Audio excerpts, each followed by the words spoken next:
So this all happened in and around the Salem area. Yeah. Because that's where you grew up. Salem and Molalla, it was all in Oregon. I lived in, when Dad had the chicken ranch, we were in Silverton, I remember that. And Salem, and we never did live over at the coast, but we lived in the little places around Salem. So we lived in Salem and Silverton and Molalla. That's where Dad cut cordwood. And that's where I went to. Fernwood School was the name of the school, Fernwood School.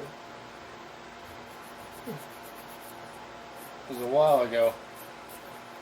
Yeah, it was a while ago. I was 7 years old, so it was 80 years ago. Man, Mm-hmm. it's crazy. Yeah. So I'll be 87 in 2 more weeks. Oh, that's right. Yeah. So Yeah, that your was birthday's 80 coming. years ago. And I can remember things that happened. I can remember my brother and I, we lived about a quarter of a mile from a spring. And that's where we got our water to drink and to cook and to bathe. We had rainwater that came off of the roof that went into the rain barrels that we could use to bathe in. Mm-hmm.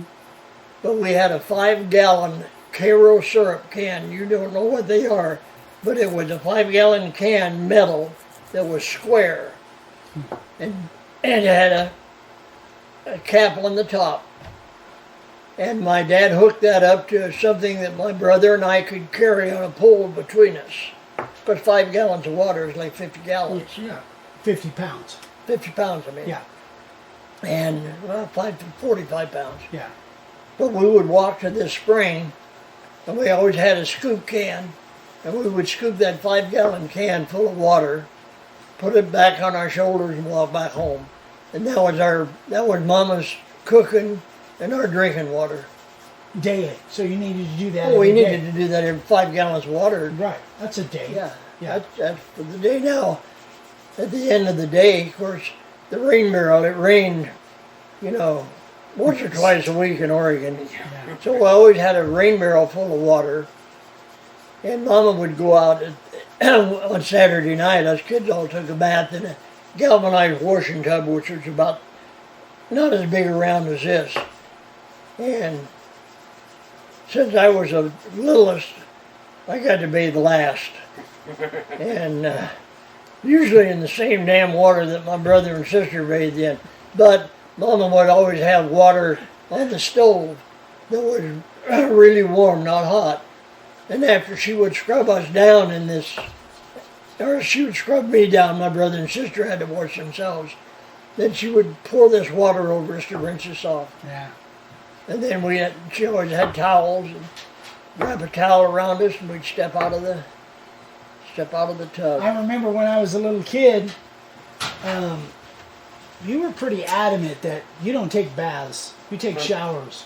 Now I have an understanding of having to bathe in used bath water. Yeah. It's all coming clear now. Interesting. Wow. Well, I remember reading something. You know that term, don't throw the baby out with the bathwater. And the origin of that comes from that, where all the kids would have to bathe, and the youngest always went last. Yeah. So that term came from the water's so dirty, if there's a baby in there, you ain't going to see it. So I didn't know how That true makes that sense. was, but it It seems sounds like like it it was. was based on truth stuff. Yeah. Yeah. Interesting. Yeah. That's crazy, man. And so you and your brother went for water every day. Now you said to the spring. Was that like just was that just water coming out of the ground? Because I'm trying to picture. Yeah, what picture a spring as, so you take a hose out and you bury it, Yeah. okay? And then you turn it on, and the water will bubble up out of the ground. And it'll run off. So you'll have runoff, moss and leaves and all this stuff. Wherever downhill is, that's where the water is going to Right. go. But the water continually bubbles up out of that spring. Yeah. And so what Dad did is he went up and dug a big semicircle around that hole, Ah. so that it was probably about a foot deep and about 3 or 4 foot around. So the water coming up It was just an absolute clear pool there. Gotcha. And you could see the water coming up, and he made it very clear that we don't bring leaves and stuff home in the water. Yeah.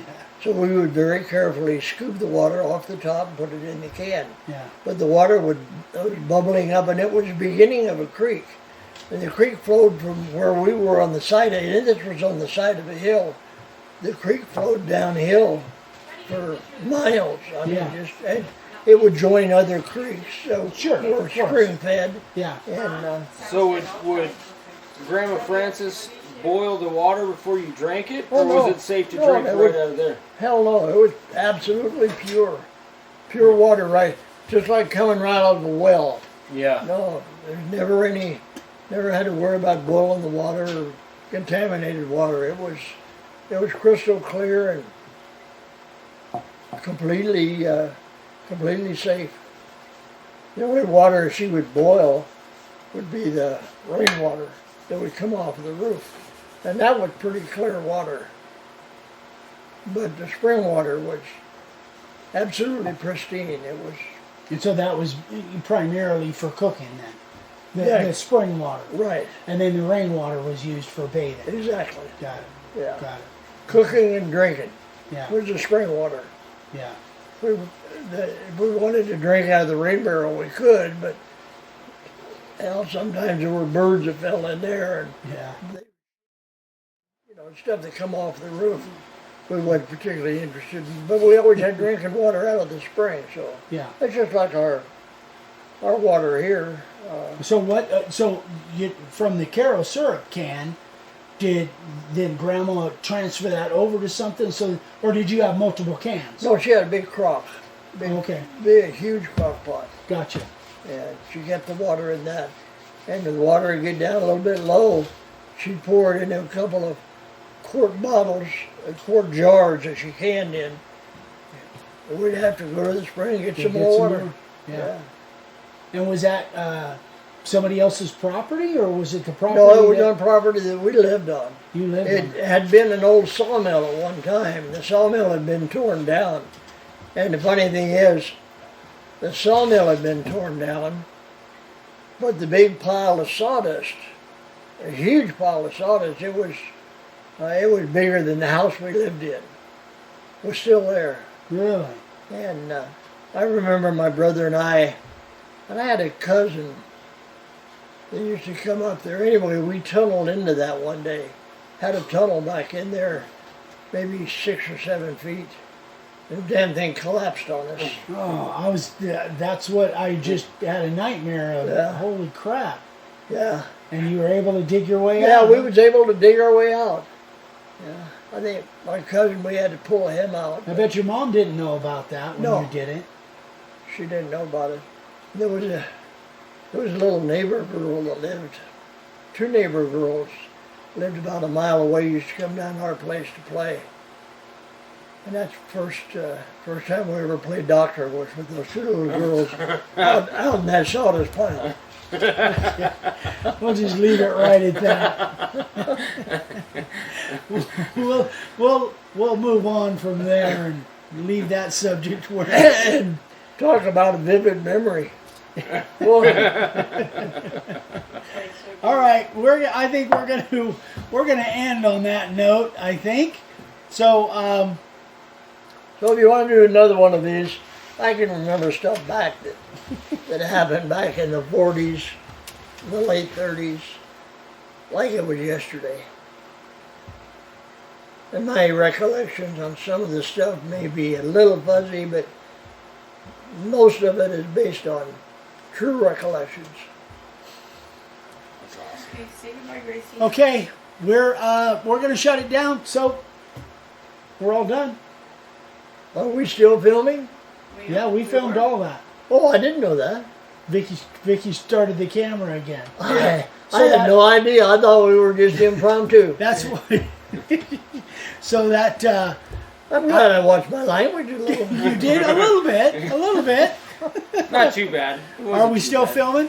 Okay, so say goodnight. All right. I guess we'll see you in the next one. If If the law allows the next one. Yeah, if YouTube hasn't shut us down. Bye, Bye, guys. Bye.